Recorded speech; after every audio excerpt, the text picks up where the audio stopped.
Dados rungokno nggih. Dadi problem utama Kanjeng Nabi Muhammad sallallahu alaihi wasallam ketika memaklumatkan diri jadi nabi niku piyambake niku wong Arab. Arab niku tiyang Mekah. Wong Mekah niku terkenal ummiyah. Ummiyah niku goblok-goblok, tidak terpelajar. Sehingga itu menjadi masalah besar bagaimana mungkin seorang nabi Sayyidul Awwalin wal Akhirin kemudian dari daerah yang sangat minus pendidikan apa? Minus pendidikan.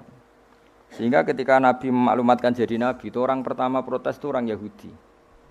Makanya masyhur, andai kan Muhammad itu nabi dan ada nabi akhir zaman, pastilah kita. Cara pikiran Yahudi pastilah kita. Karena orang Yahudi kita tahu Yahuda bin Yakub bin Ishak bin Ibrahim. Eling-eling napa? Yahuda bin Yakub bin Ishak bin Ibrahim. Lah Yahuda niki dulur barpe Nabi Yusuf. Sinten? Dulur barpe Nabi Yusuf. Sehingga secara nasab itu terus dimasalahkan Nabi. Nah, karena Nabi itu dimasalahkan, delalah kersane pangeran, mbah-mbah Nabi itu punya tradisi yang menunjukkan bahwa beliau itu tidak pernah bohong. Misalnya yang paling dekat kita tahu adalah Muhammad bin Abdullah bin Abdul Muthalib. Abdul Muthalib ini orang yang suka tawaf ning Ka'bah. Suka tawaf di Ka'bah, kemudian ada pintu di Mekah namanya Babu Syaibah, apa? Babu Syaibah atau Babu Bani Syaibah. Terus sampai tok wau Ilyas. Ilyas itu wa huwa awwaluman ahdal budna ila rihabil haramiyah. Ada tradisi memberi hadiah ke Ka'bah. Singkat cerita, Imam Barjanji ini termasuk Sayyid Al-Husaini, Imam Barjanji itu namanya Ja'far bin Hasan Al-Barjanji ini. Beliau berpendapat atau memaklumatkan ulang bahwa Muhammad jadi nabi ku wajar. Mergo hakikate Muhammad adalah turunan Nabi Ibrahim alaihis salam. Berarti sama dengan klaim mereka kalau mereka mintoriki Ishak, ya, nabi-nabi kayak Nabi Yusuf kan mintoriki Ishak. Berarti kan Yusuf bin Yakub bin Ishak bin Ibrahim. Dan kita tahu secara mujma' alaih Ishak ini punya saudara lebih tua namanya siapa? Ismail. Nah, Kanjeng Nabi ini dzurriyahe sinten? Ismail. Lalu itu butuh data empirik, data bahwa Ibrahim itu pernah di Mekah.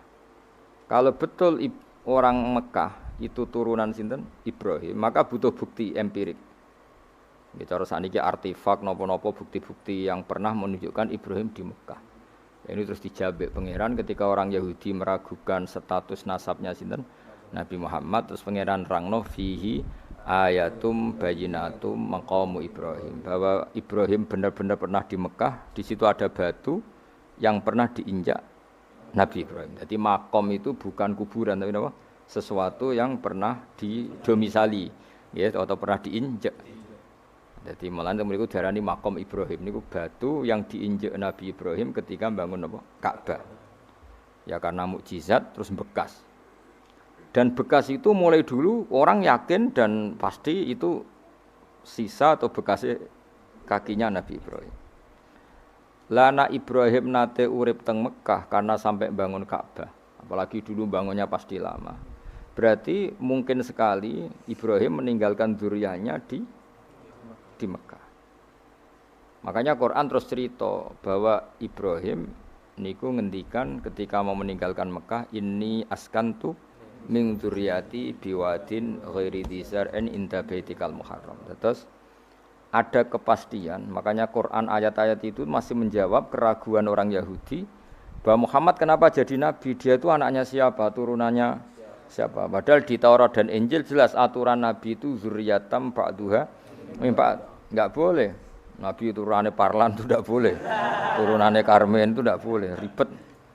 Apa? Ribet. Nabi itu harus turunan Nabi.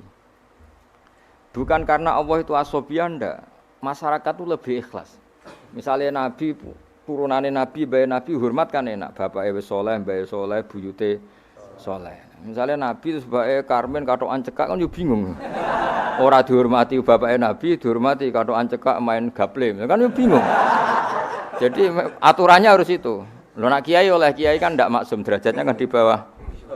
Pemenang kiai maklar tambah oleh, soalnya oleh. Ini masalah Nabi apa? Orang yang spesial. Itu harus bapaknya spesial, mbahnya spesial, buyutnya spesial. Nah, Sehingga aturan jadi nabi itu memang harus dzurriyatam ba'du hamba. Kalau kiai boleh. Kalau mana maklar tambah boleh. Tapi kalau nabi tidak boleh. Nah, aturan-aturan itu ada di Taurat dan Injil. Makanya yang pertama di soal orang Yahudi, kalau Muhammad nabi itu bapaknya siapa, mbahnya siapa. Dan Sayyid Barjanji ini yang ngarang Barjanji itu kitab yang sangat ilmiah.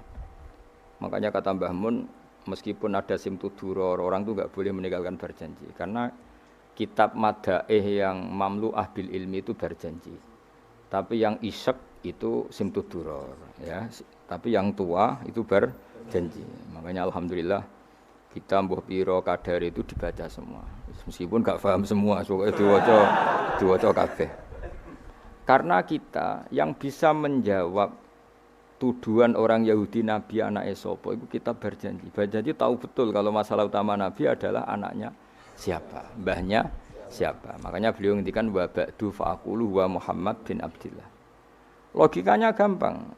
Kalau orang modern saja tahu bapaknya siapa, mbahnya siapa, buyutnya siapa, itu artinya enggak ada yang fiktif. Ukuran sejarah fiktif ndak itu ditandai dengan satu kuburan, dua artefak. Itu enggak mungkin nama-nama itu fiktif. Buktinya apa? Di Ka'bah mulai dulu zaman Quraisy ada Babu Bani Saibah. Babu Bani dan Abdul Muthalib namanya itu Saibah. Karena mulai kecil beruban. Jadi kata Saibah itu mulai kecil apa? Beruban. Karena perilakunya terpuji terus wong Mekah darani Saibatul Hamdi, napa? Saibatul Hamdi. Nah, karena dia pernah melayani saudaranya Hashim namanya Muthalib.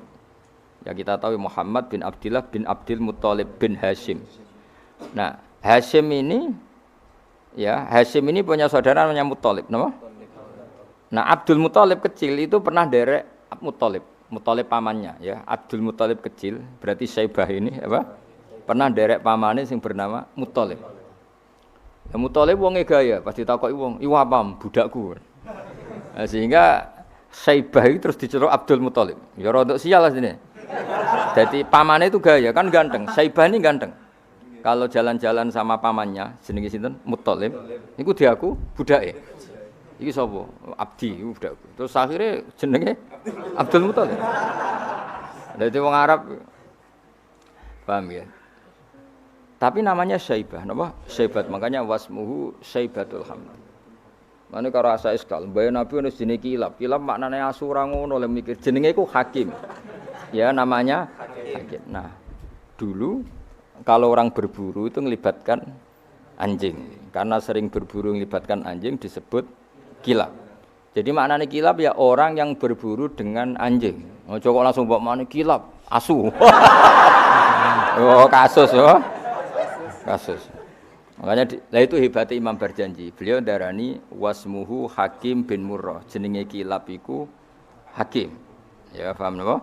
Jenenge Kilab niku Hakim.